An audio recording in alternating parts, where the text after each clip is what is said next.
वसुंधरा जी सिंधिया हिंदुस्तान में कहीं भी शुरू नहीं हुई थी, कहीं भी शुरू नहीं हुई। और उन्होंने शुरू कब की थी आपने देखा होगा।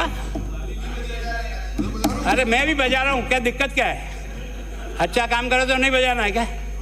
सोगन खा लिए तो खा लो।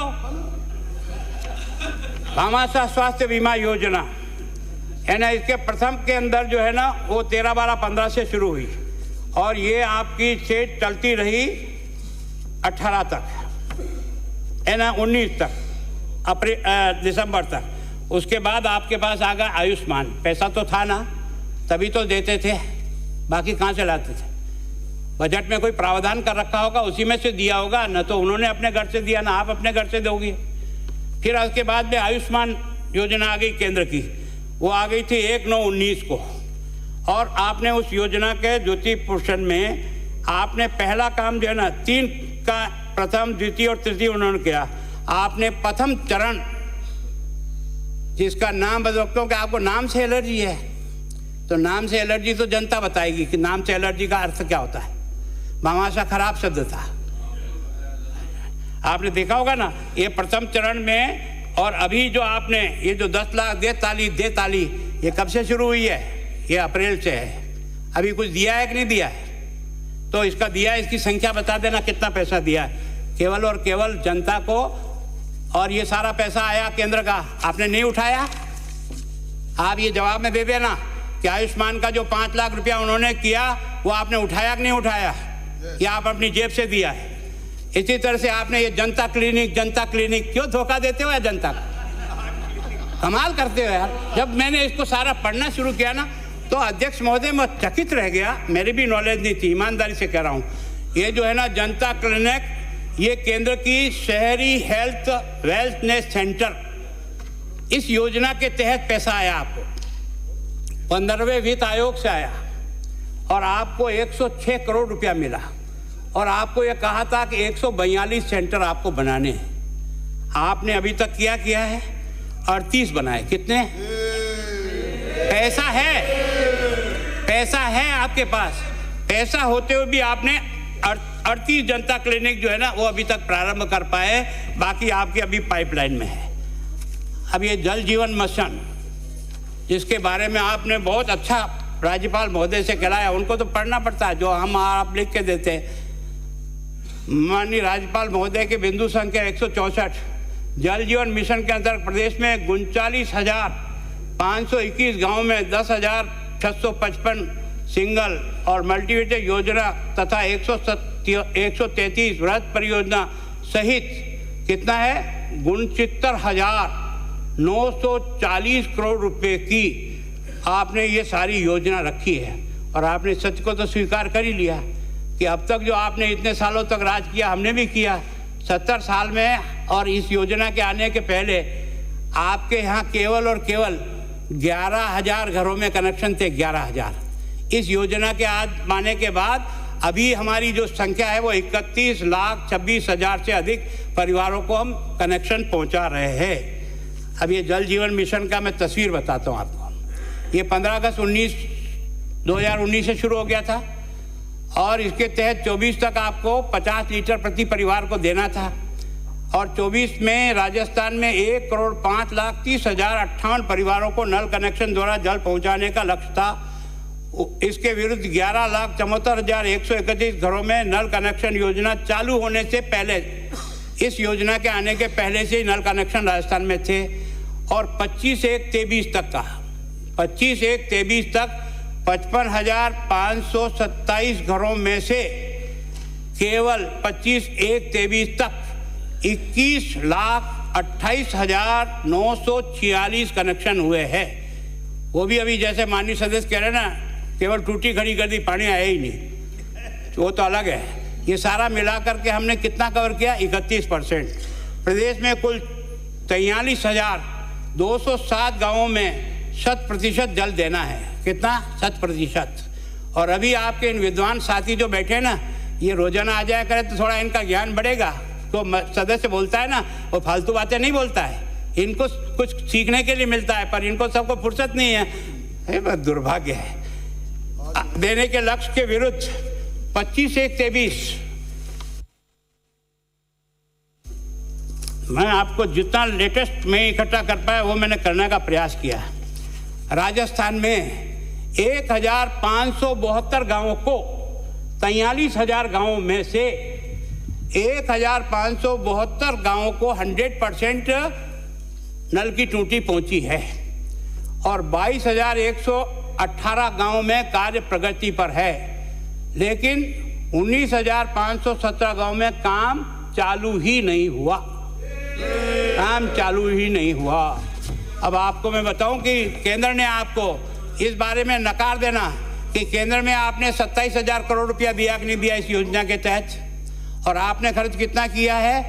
25/1/23 तक का आंकड़ा बता रहा हूं, 2,749 करोड़ रुपया कुल खर्च किया है। 27,000 में 2,749 करोड़ रुपया। इस योजना की दशा देखो आप, मतलब कोई पढ़ने की कोशिश ही नहीं करता है। मेरी भी गलती हुई कि मैंने इन सब रिकॉर्ड को देखने से समझ में आया कि ये तो हरा बोर हो रहा है, और दे ताली हाथ से घिस गए होंगे तालियां देते देते। इस योजना की क्रियान्वित का असंतुलन बताता हूं मैं आपको, है ना। जैसलमेर में अभी तक केवल 7.44% पूर्ति हुई है, बाड़मेर में 15.97% पूर्ति हुई है, डूंगरपुर में 13.03% पूरी हुई है, डूंगरपुर में 13 और बांसवाड़ा में 13.45%, प्रतापगढ़ में 13.75%, उदयपुर में 18.61% और धौलपुर में 12.95% गाँवों में आपने नल से पानी पहुंचाया है। क्या आपकी योजना की दशा है?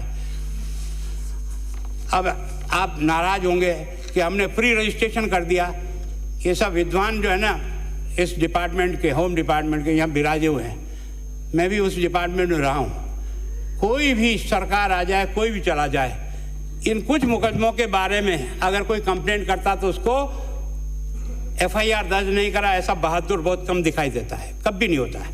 आपने देखा कि लूट, अपहरण, बलात्कार और नकबजनी चोरी, ये 5 हेड ऐसे हैं जिनमें कोई ना नहीं कर सकता कि मैं FIR, हाँ थप्पड़ गुंपा लग गया होगा, किसी ने किसी के खिलाफ कर दिया होगा, हो सकता है उसमें करे ना करे, लेकिन इसमें मैं बता रहा हूँ 18 में लूट का जो मुकदमा है वो 1022 है, और आज की तारीख में इस 22 में 1622।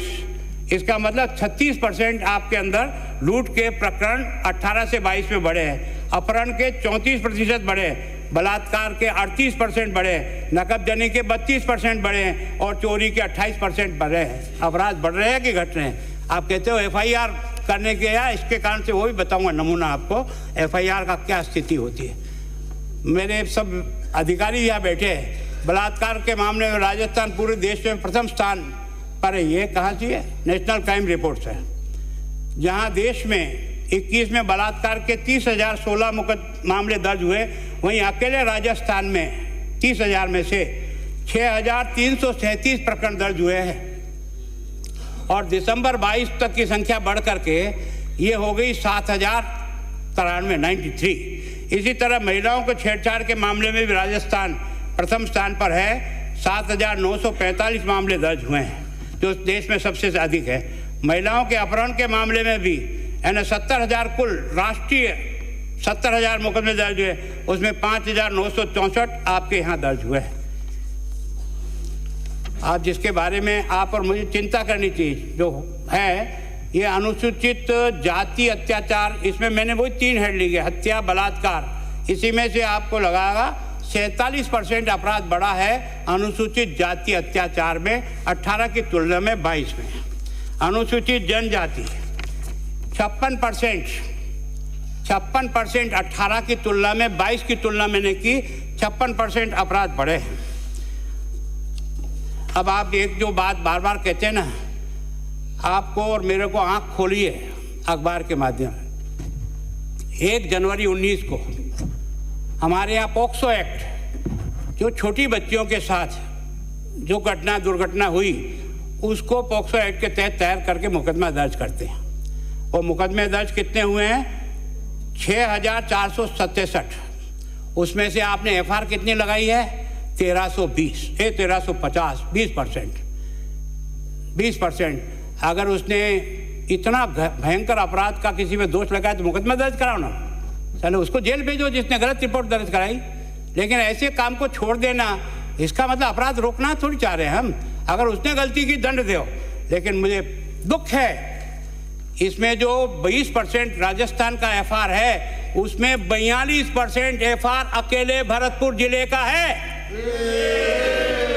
क्या हो रहा है, क्या हो रहा है? और 38% एफआर अलवर जिले की है। माननीय सभी सदस्यों, गहराई से विचार करो इस बारे में कि आखिर ये हो क्या रहा है। सांप्रदायिक हिंसा के बारे में तो सब रिकॉर्ड टूट गए। करौली का दंगा तो सब लोगों ने देखा ना, आपके इन अधिकारी भी जानते होंगे। आपसे स्वीकृति लेकर के जुलूस निकाला था धार्मिक, और एक मोहल्ले विशेष में जाकर के ऊपर पत्थर ही पत्थर दे पत्थर, आपकी पुलिस भाग गई और 2 घंटे तक बाजार जलता रहा। करौली जितना छोटा सा शहर, तुम्हारा एसपी सो रहा था क्या? 5 मिनट में फोर्स लेकर के पहुंच करके जलती हुई दुकानों को नहीं बचा सकता था क्या? 2 घंटे तक दुकानें जला दी। और आपने देखा होगा छेपा बड़ौद का घटना जिस प्रकार से हुई, वो आपके ध्यान में है। आपके जोधपुर में हुई, वो भी ध्यान में होगी। एक के बाद एक चित्तौड़ में हुई, बड़ी सादड़ी में हुई, उदयपुर में कन्हैयालाल की हत्या हुई पुलिस की सूचना के बाद। 4 दिन तक दुकानें बंद उसने आदमी ने बंद रखी। एसपी के पास रोया कि मेरे को रोज ये फोन नाम का आता है। वो आदमी आइडेंटिफाई हो गया, उसको थाने में बुला करके समझौता कराया, उसको छोड़ दिया। उसके ठीक 1 घंटे बाद वापस उसको आया कि नहीं तेरा सर कलम करूंगा, और सर कलम हो गया। क्या कमाल है यार। आदमी था, हाँ बीजेपी का था। लगा दो फांसी मुझे, मैं तैयार हूँ, खड़ा हूँ ना।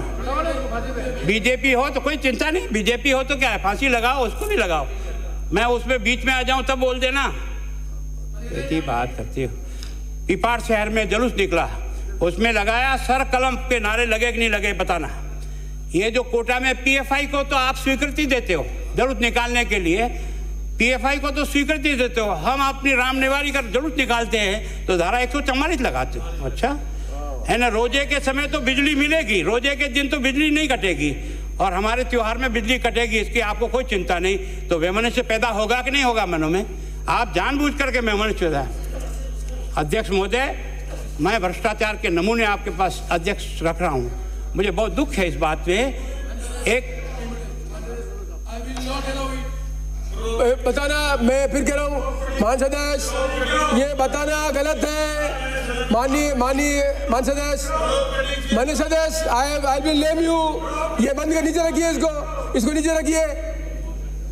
जी पॉइंट अप करें आप। अध्यक्ष महोदय, मैं कह रहा हूँ कि राजस्थान की एसीबी को धन्यवाद दिया मैंने इस सदन में, आज भी देता हूँ, कि उन्होंने जिस प्रकार के सॉलिड केस बनाए हैं उसके कारण से राजस्थान के पुलिस का मान बढ़ा, सम्मान बढ़ा। लेकिन हमने उसको गलत कर दिया। हम उसकी परमिशन ही नहीं देते हैं। 4-4 साल तक, 5-5 साल तक अगर आप अभियोग की स्वीकृति नहीं दोगे तो कैसे कंट्रोल होगा? और नाम बताता हूँ आपको, है ना। ये उच्चतम न्यायालय ने आपको कहा कि 3 महीने में इस प्रकार के प्रकरण होते हैं, उनको आप स्वीकृति दो। नीरज के पवन आईएएस ऑफिसर है, 17 से पेंडिंग पड़ा है। निर्मला मीणा आईएएस है, 18 से प्रकरण अभी तक स्वीकृति में पड़ा है। ये निशु कुमार अग्निहोत्री 18 से पड़ा हुआ आरएस है। नरेंद्र कुमार थोरी 18 से पेंडिंग पड़ा है। अरुण प्रकाश शर्मा 18 से पेंडिंग पड़ा है। विजय सिंह नाहटा 19 से पेंडिंग पड़ा है। ओम प्रकाश चंदेलिया 19 से। आस मोहम्मद 19 से। मतलब ये जो इससे भी हद हो गई। मतलब मैं क्या बताऊं अब आपको। सवाई माधोपुर का चेयरमैन ट्रैप में 30,000 रुपये रिश्वत लेते हुए पकड़ा गया। 2 महीने तक जेल काट करके आया और इन्होंने वापस उसको ड्यूटी पे लगा दिया।